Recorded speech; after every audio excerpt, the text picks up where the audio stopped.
ॐ भद्रं कर्णेभिः शृणुयामदेवा भद्रं पश्येमाशभिर्यजत्राः स्थिरैरङ्गे तुष्टुभागं सस्तनोभिर्वशे महिदेवहितं जदायुः।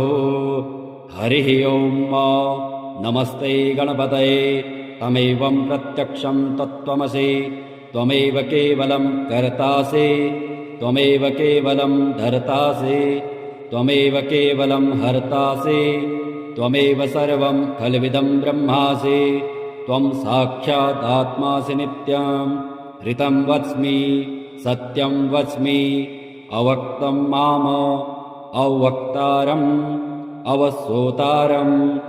अवदातारम् अवधातारम् अवानुचानमवशिष्याम् औपश्चात्तात औपुरस्तात्तात अवचोत्तरात्तात अवदक्षिणात्तात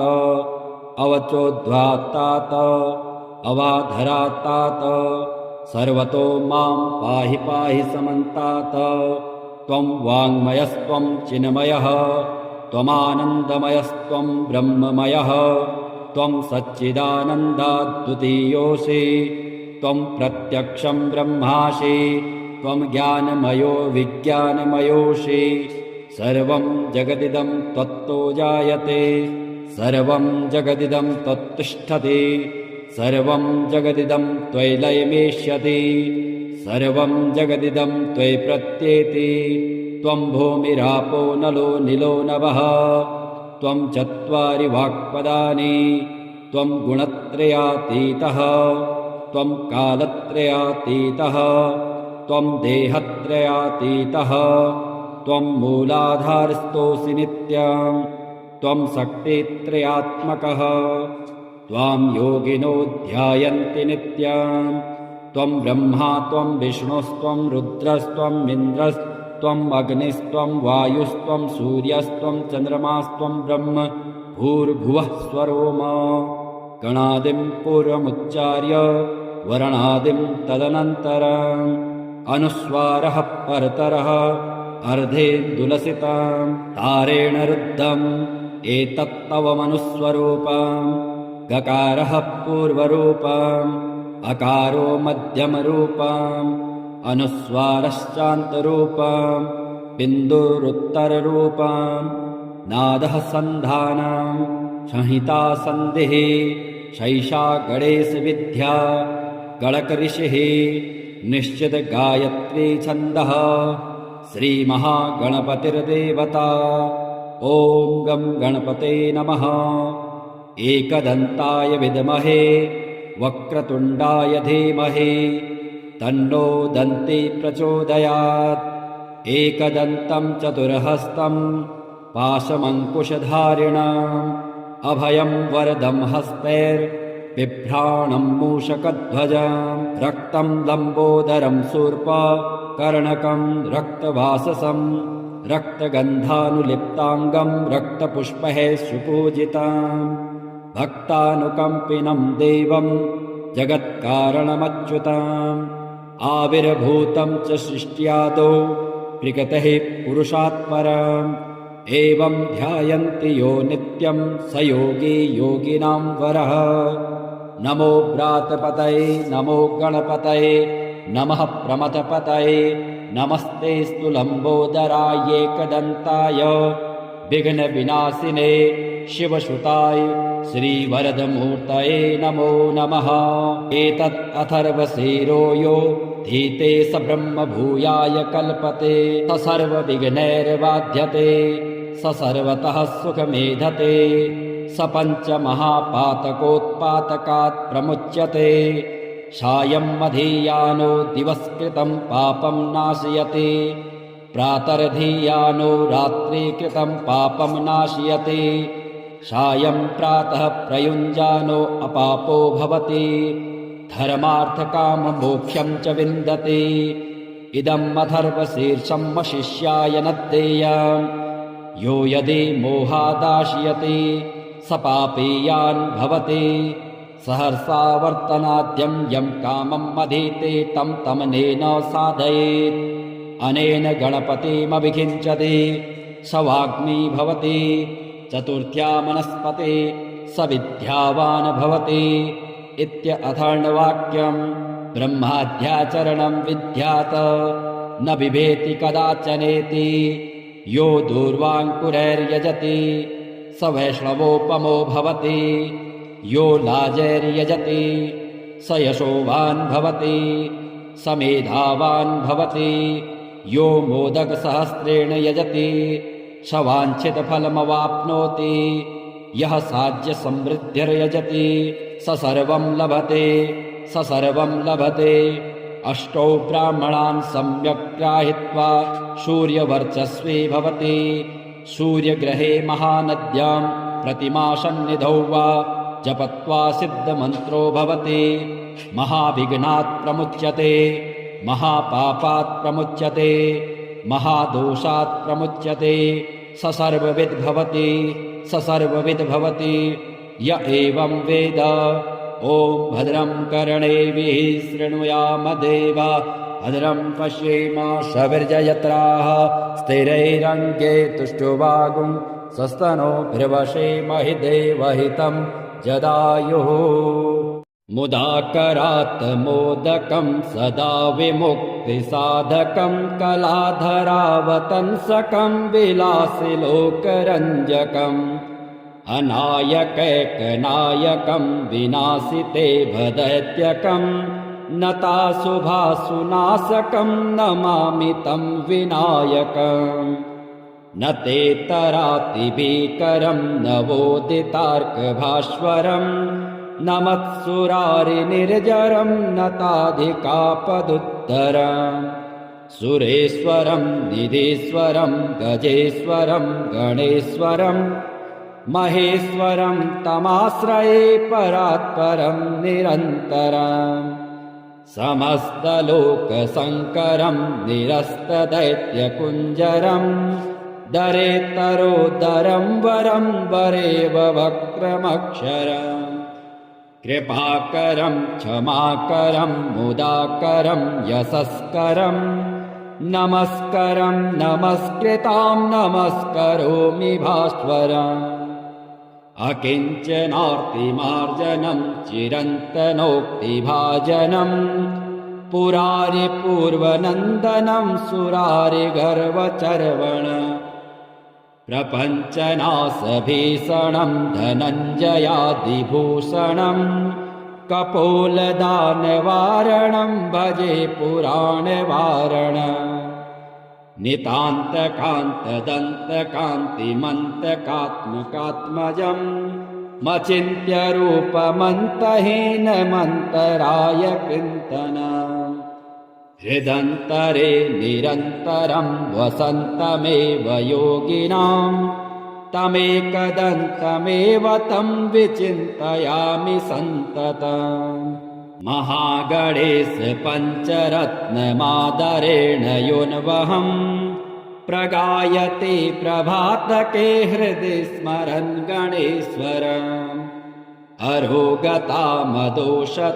सुसाहितिं सुपुत्रतां समाहितायुरष्टभूतिमभ्युपैति सुचिरात्। हरिः ॐ नमस्ते गणपतये तमेवं प्रत्यक्षं तत्त्वमसि त्वमेव केवलं कर्तासि त्वमेव केवलं धर्तासि त्वमेव केवलं हर्तासि त्वमेव सर्वं खल्विदं ब्रह्मासि त्वं साक्षादात्मासि नित्यं ऋतं वच्मि सत्यं वच्मि अवक्तं माम अवक्तारम्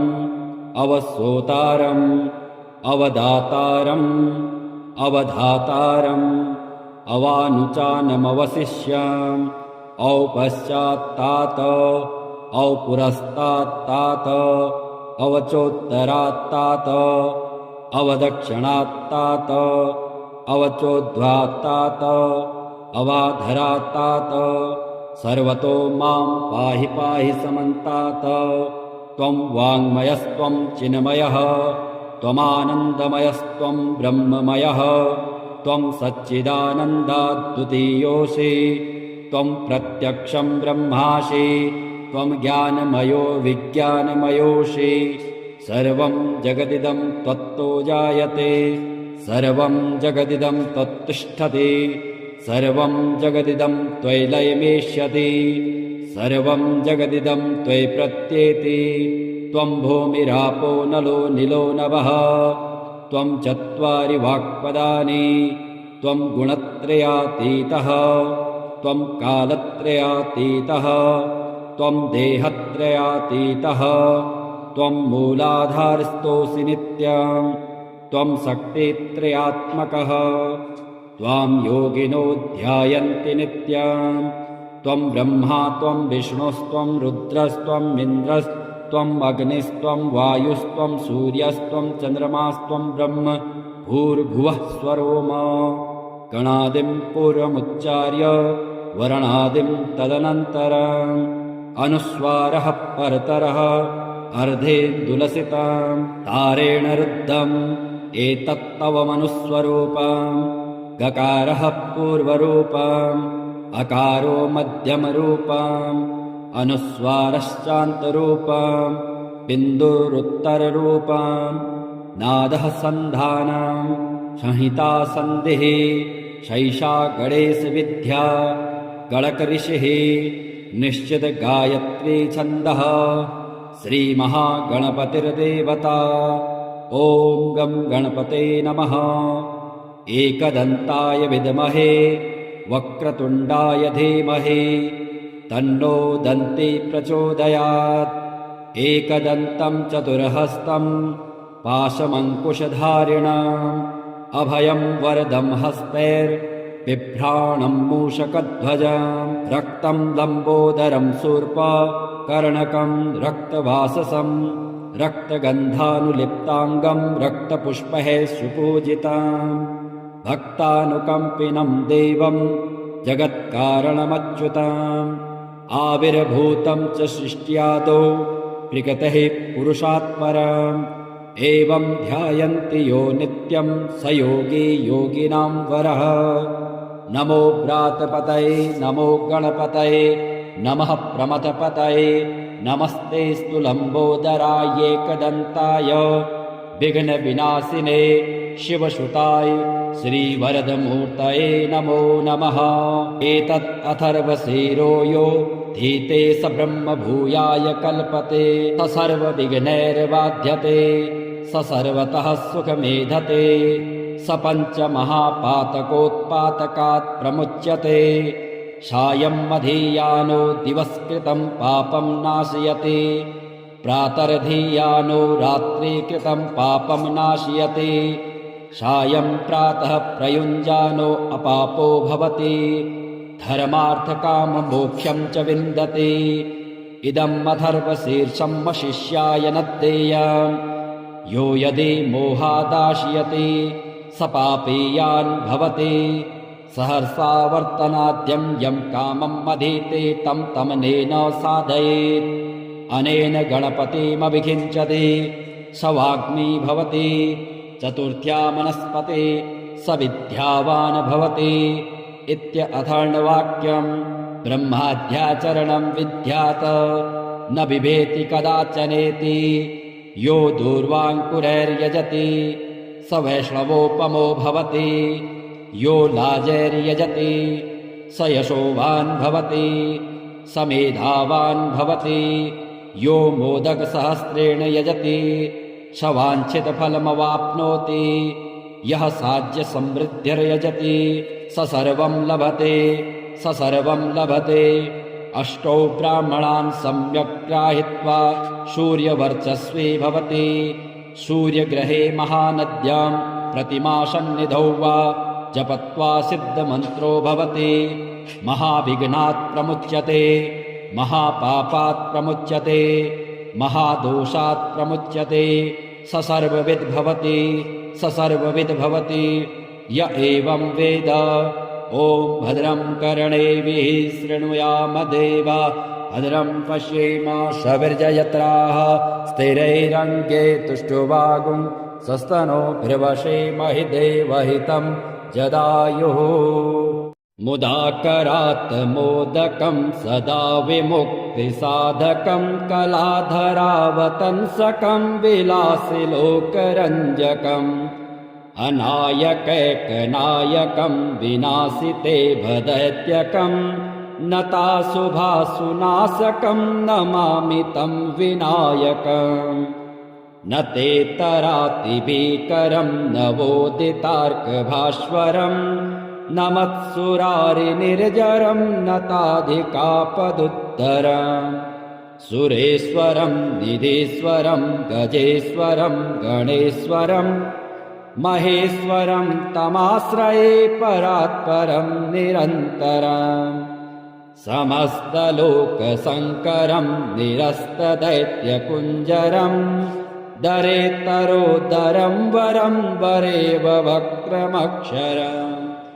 कृपाकरं क्षमाकरं मुदाकरं यशस्करं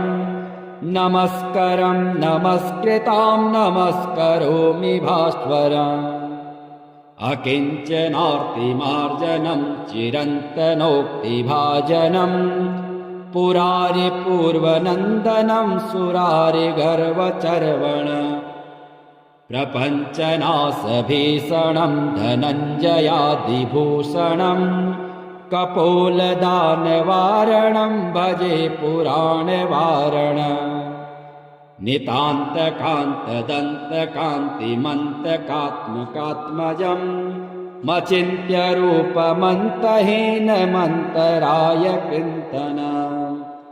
हृदन्तरे निरन्तरं वसन्तमेव योगिनां तमेकदन्तमेव तं विचिन्तयामि सन्ततम्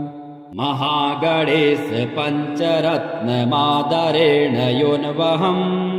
प्रगायते प्रभातके हृदि स्मरन् गणेश्वरम् अरोगतामदोषतां सुसाहितिं सुपुत्रतां समाहितायुरष्टभूतिमभ्युपैति सुचिरात्। हरिः ओं नमस्ते गणपतये तमेवं प्रत्यक्षं तत्त्वमसि त्वमेव केवलं कर्तासि त्वमेव केवलं धर्तासि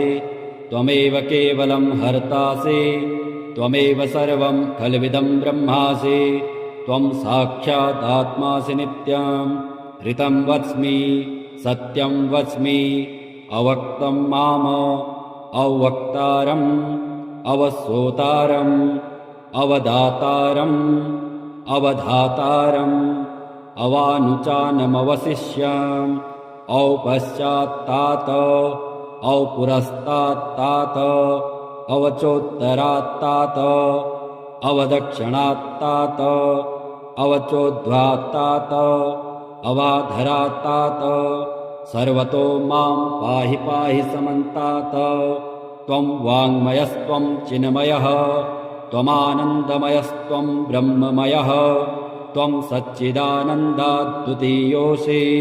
त्वं प्रत्यक्षं ब्रह्मासि त्वं ज्ञानमयो विज्ञानमयोऽसि सर्वं जगदिदं त्वत्तो जायते सर्वं जगदिदं त्वत्तिष्ठति सर्वं जगदिदं त्वयि लयमेष्यति सर्वं जगदिदं त्वयि प्रत्येति त्वं भूमिरापो नलो निलो नभः त्वं चत्वारि वाक्पदानि त्वं गुणत्रयातीतः त्वं कालत्रयातीतः त्वं देहत्रयातीतः त्वं मूलाधारस्थोऽसि नित्यं त्वं शक्तित्रयात्मकः त्वां योगिनो ध्यायन्ति नित्यं त्वं ब्रह्मा त्वं विष्णुस्त्वं रुद्रस्त्वम् इन्द्रस्त्वम् अग्निस्त्वं वायुस्त्वं सूर्यस्त्वं चन्द्रमास्त्वं ब्रह्म भूर्भुवः स्वरोम गणादिं पूर्वमुच्चार्य वर्णादिं तदनन्तरम् अनुस्वारः परतरः अर्धेन्दुलसितं तारेण रुद्धम् एतत्तव मनुस्वरूपम् गकारः पूर्वरूपम् अकारो मध्यमरूपम् अनुस्वारश्चान्तरूपम् बिन्दुरुत्तररूपम् नादः सन्धानम् संहिता सन्धिः शैषा गणेशविद्या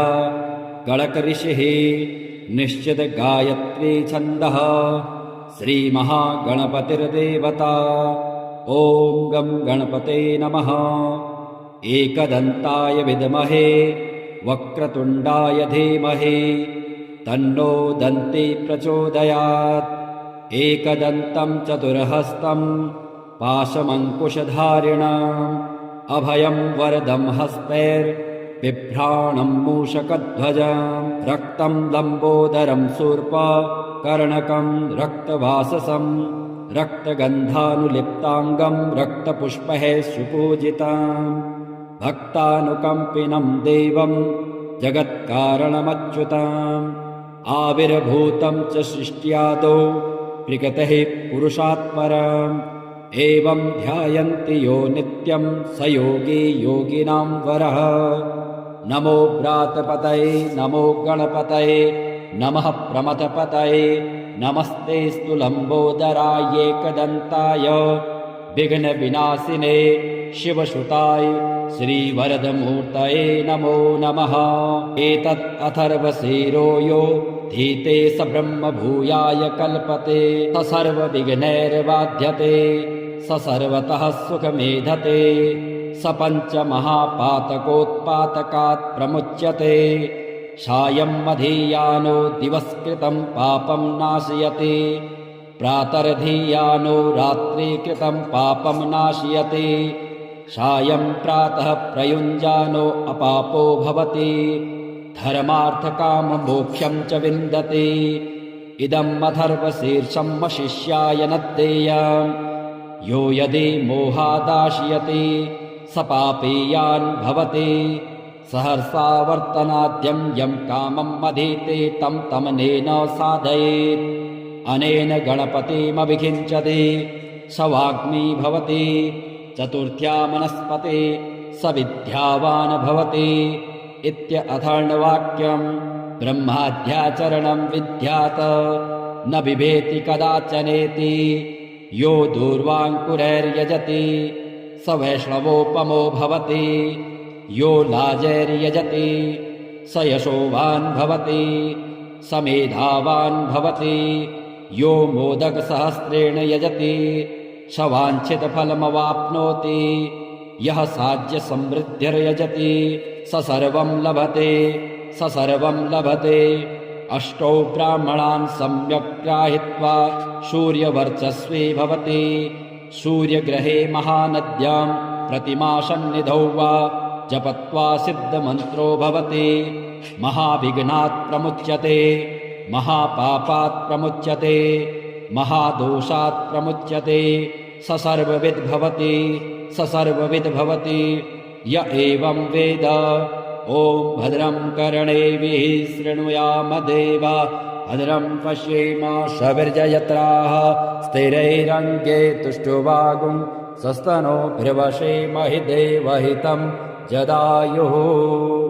मुदाकरात् मोदकं सदा विमुक्तिसाधकं कलाधरावतंसकं विलासिलोकरञ्जकम् अनायकैकनायकं विनाशिते भदैत्यकं नताशुभासुनाशकं नमामि तं विनायकम्। न ते तरातिभीकरं नवोदितार्कभास्वरं न मत्सुरारिनिर्जरं नताधिकापदुत्तरम्। सुरेश्वरं निधीश्वरं गजेश्वरं गणेश्वरं महेश्वरं तमाश्रये परात्परं निरन्तरम्। समस्तलोकशङ्करं निरस्तदैत्यकुञ्जरं दरेतरोदरं वरं वरेव वक्रमक्षरम्। कृपाकरं क्षमाकरं मुदाकरं यशस्करं नमस्करं नमस्कृतां नमस्करोमि भास्वरम्। अकिञ्चनार्तिमार्जनं चिरन्तनोक्तिभाजनं पुरारिपूर्वनन्दनं सुरारिगर्वचर्वण। प्रपञ्चनाशभीषणम् धनञ्जयादिभूषणम् कपोलदानवारणम् भजे पुराणवारण नितान्तकान्तदन्तकान्तिमन्तकात्मकात्मजम् मचिन्त्य रूपमन्तहीनमन्तराय कृन्तन हृदन्तरे निरन्तरं वसन्तमेव योगिनां तमेकदन्तमेव तं विचिन्तयामि सन्ततम् महागणेश पञ्चरत्नमादरेण योन्वहम् प्रगायते प्रभातके हृदि स्मरन् गणेश्वरम् अरोगतामदोषतां सुसाहितिं सुपुत्रतां समाहितायुरष्टभूतिमभ्युपैति सुचिरात्। हरिः ओम् नमस्ते गणपतये तमेवं प्रत्यक्षं तत्त्वमसि त्वमेव केवलं कर्तासि त्वमेव केवलं धर्तासि त्वमेव केवलं हर्तासि त्वमेव सर्वं खल्विदं ब्रह्मासि त्वं साक्षादात्मासि नित्यं ऋतं वच्मि सत्यं वच्मि अवक्तं माम अवक्तारम् अवश्रोतारम् अवदातारम् अवधातारम् अवानुचानमवशिष्याम् औपश्चात्तात औपुरस्तात्तात अवचोत्तरात्तात अवदक्षिणात्तात अवचोद्ध्वात्तात अवाधरात्तात सर्वतो मां पाहि पाहि समन्तात त्वं वाङ्मयस्त्वं चिन्मयः त्वमानन्दमयस्त्वं ब्रह्ममयः त्वं सच्चिदानन्दाद्वितीयोऽसि त्वं प्रत्यक्षं ब्रह्मासि त्वं ज्ञानमयो विज्ञानमयोऽसि सर्वं जगदिदं त्वत्तो जायते सर्वं जगदिदं त्वत्तिष्ठति सर्वं जगदिदं त्वयि लयमेष्यति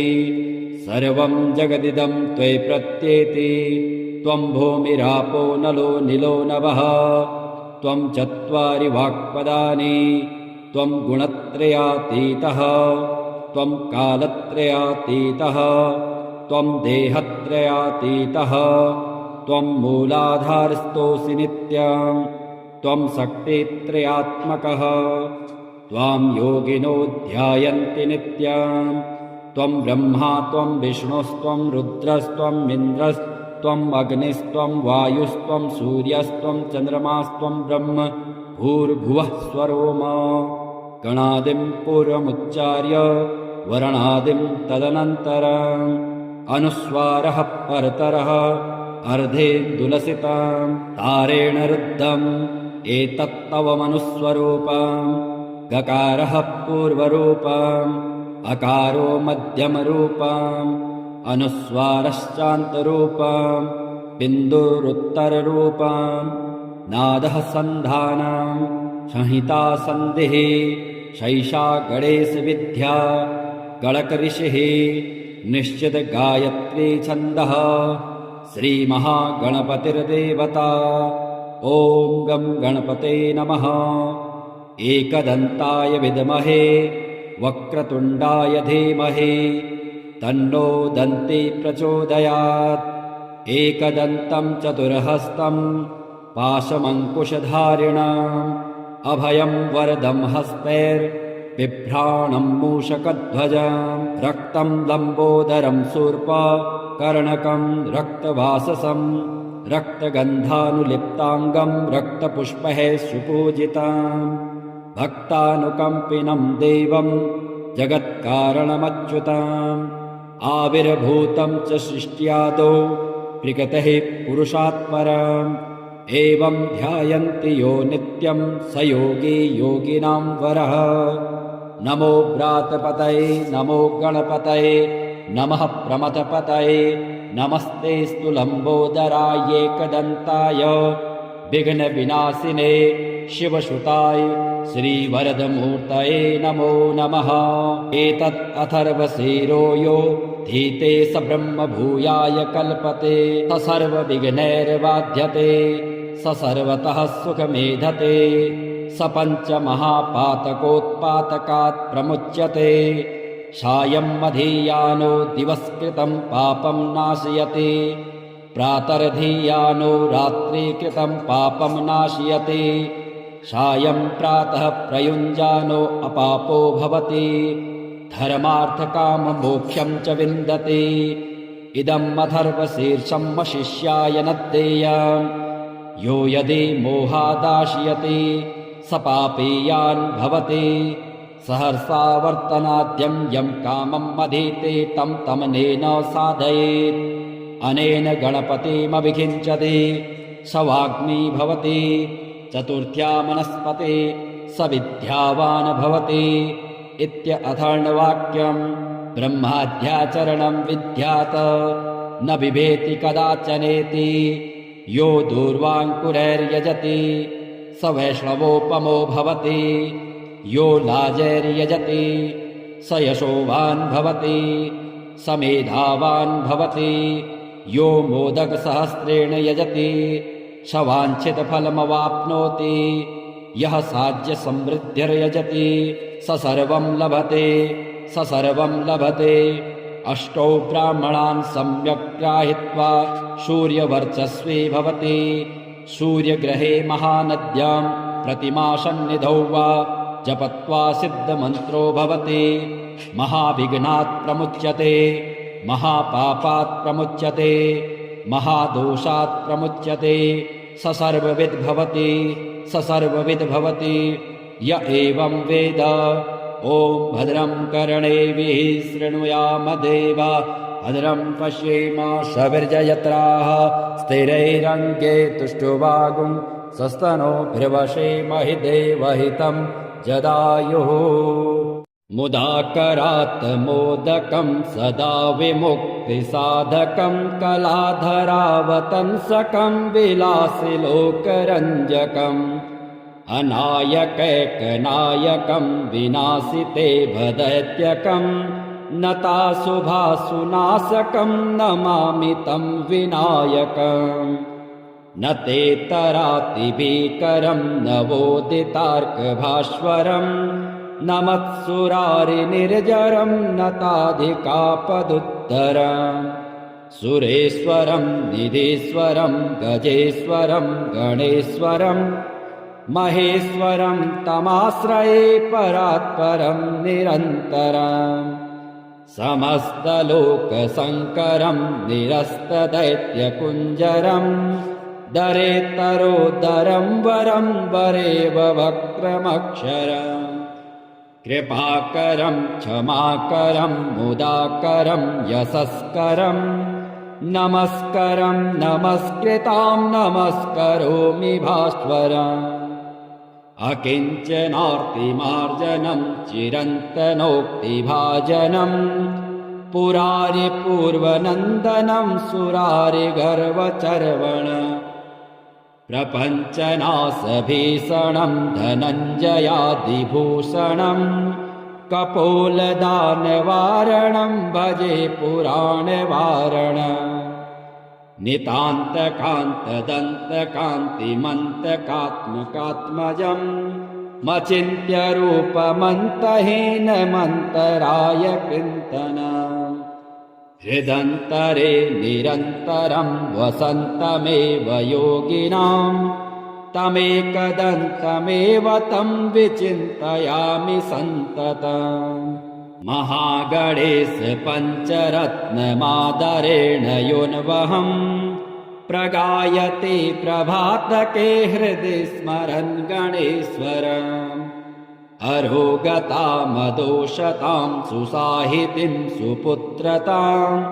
समाहितायुरष्टभूतिमभ्युपैति सुचिरात्। हरिः ओम् नमस्ते गणपतये तमेवं प्रत्यक्षं तत्त्वमसि त्वमेव केवलं कर्तासि त्वमेव केवलं धर्तासि त्वमेव केवलं हर्तासि त्वमेव सर्वं खल्विदं ब्रह्मासि त्वं साक्षात् आत्मासि नित्यम् ऋतं वच्मि सत्यं वच्मि अवक्तं माम अवक्तारम् अवसोतारम् अवदातारम् अवधातारम् अवानुचानमवशिष्याम् औपश्चात्तात औपुरस्तात्तात अवचोत्तरात्तात अवदक्षिणात्तात अवचोद्ध्वात्तात अवाधरात्तात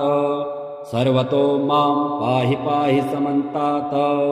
त्वं वाङ्मयस्त्वं चिन्मयः त्वमानन्दमयस्त्वं ब्रह्ममयः त्वं सच्चिदानन्दाद्वितीयोऽसि त्वं प्रत्यक्षं ब्रह्मासि त्वं ज्ञानमयो विज्ञानमयोऽसि सर्वं जगदिदं त्वत्तो जायते सर्वं जगदिदं त्वत्तिष्ठति सर्वं जगदिदं त्वयि लयमेष्यति सर्वं जगदिदं त्वयि प्रत्येति त्वं भूमिरापो नलो निलो नभः त्वं चत्वारि वाक्पदानि त्वं गुणत्रयातीतः त्वं कालत्रयातीतः त्वं देहत्रयातीतः त्वं मूलाधारस्थोऽसि नित्यं त्वं शक्तित्रयात्मकः त्वां योगिनो ध्यायन्ति नित्यं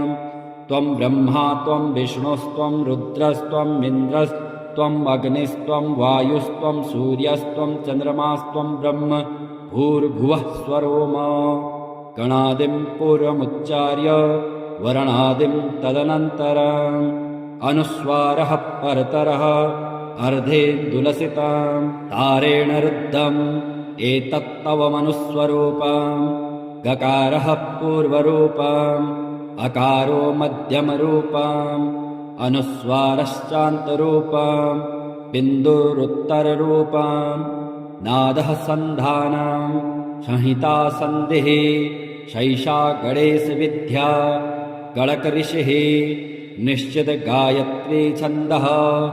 श्रीमहागणपतिर्देवता ॐ गं गणपते नमः एकदन्ताय विद्महे वक्रतुण्डाय धीमहि तन्नो दन्ती प्रचोदयात् एकदन्तं चतुर्हस्तं पाशमङ्कुशधारिणम् अभयं वरदं हस्तैर्बिभ्राणं मूषकध्वजं रक्तं लम्बोदरं शूर्पकर्णकं रक्तवाससं रक्तगन्धानुलिप्ताङ्गं रक्तपुष्पैः सुपूजितं भक्तानुकम्पिनं देवं जगत्कारणमच्युतम् आविर्भूतं च सृष्ट्यादौ प्रकृतेः पुरुषात् परम् एवं ध्यायन्ति यो नित्यं स योगी योगिनां वरः नमो व्रातपतये नमो गणपतये नमः प्रमथपतये नमस्ते स्तुलम्बोदराय एकदन्ताय विघ्नविनाशिने शिवसुताय श्रीवरदमूर्तये नमो नमः एतत् अथर्वशीरो यो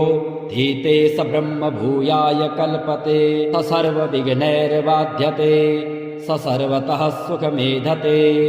स पञ्चमहापातकोत्पातकात् प्रमुच्यते सायं मधीयानो दिवस्कृतं पापं नाशयति प्रातर्धीयानो रात्रिकृतं पापं नाशयति सायं प्रातः प्रयुञ्जानो अपापो भवति धर्मार्थकाममोक्षं च विन्दति इदम् अथर्वशीर्षं शिष्याय न देयम् यो यदि मोहादाशयति स पापीयान् भवति सहर्षावर्तनाद्यं यं कामम् अधीते तं तमनेन साधयेत् अनेन गणपतिमभिषिञ्चति स वाग्मी भवति चतुर्थ्या मनस्पति स विद्यावान् भवति इत्यथर्ववाक्यम् ब्रह्माद्याचरणं विद्यात् न बिभेति कदाचनेति यो दूर्वाङ्कुरैर्यजति स वैष्णवोपमो भवति यो लाजैर्यजति स यशोवान् भवति स मेधावान् भवति यो मोदकसहस्रेण यजति स वाञ्छितफलमवाप्नोति यः साज्यसमृद्धिर्यजति स सर्वं लभते स सर्वं लभते। अष्टौ ब्राह्मणान् सम्यक् ग्राहित्वा सूर्यवर्चस्वी भवति। सूर्यग्रहे महानद्यां प्रतिमासन्निधौ वा जपत्वा सिद्धमन्त्रो भवति। महाविघ्नात् प्रमुच्यते, महापापात् प्रमुच्यते, महादोषात् प्रमुच्यते। स सर्वविद् भवति, स सर्वविद् भवति। य एवं वेद। ॐ भद्रं कर्णेभिः शृणुयाम देवा, भद्रं पश्येम सविर्जयत्राः। स्थिरैरङ्गे तुष्टुवागुं स्वस्तनोभिर्वशेमहि देवहितं जदायुः। मुदाकरात् मोदकं सदा विमुक्तिसाधकं कलाधरावतंसकं विलासिलोकरञ्जकम् अनायकैकनायकं विनाशिते भदैत्यकं नताशुभासुनाशकं नमामि तं विनायकम्। न ते तरातिभीकरं नवोदितार्कभास्वरं न मत्सुरारिनिर्जरं नताधिकापदुत्तरम्। सुरेश्वरं निधीश्वरं गजेश्वरं गणेश्वरं महेश्वरं तमाश्रये परात्परं निरन्तरम्। समस्तलोकशङ्करं निरस्तदैत्यकुञ्जरं दरेतरोदरं वरं वरेव वक्रमक्षरम्। कृपाकरं क्षमाकरं मुदाकरं यशस्करं नमस्करं नमस्कृतां नमस्करोमि भास्वरम्। अकिञ्चनार्तिमार्जनं चिरन्तनोक्तिभाजनं पुरारिपूर्वनन्दनं सुरारिगर्वचर्वण। प्रपञ्चनाशभीषणं धनञ्जयादिभूषणं कपोलदानवारणं भजे पुराणवारणम्। नितान्तकान्तदन्तकान्तिमन्तकात्मकात्मजं मचिन्त्यरूपमन्तहीनमन्तराय कृन्तनम्। हृदन्तरे निरन्तरं वसन्तमेव योगिनां तमेकदन्तमेव तं विचिन्तयामि सन्ततम्। महागणेश पञ्चरत्नमादरेण योन्वहं प्रगायते प्रभातके हृदि स्मरन् गणेश्वरम्। अरोगतामदोषतां सुसाहितिं सुपुत्रतां समाहितायुरष्टभूतिमभ्युपैति सुचिरात्।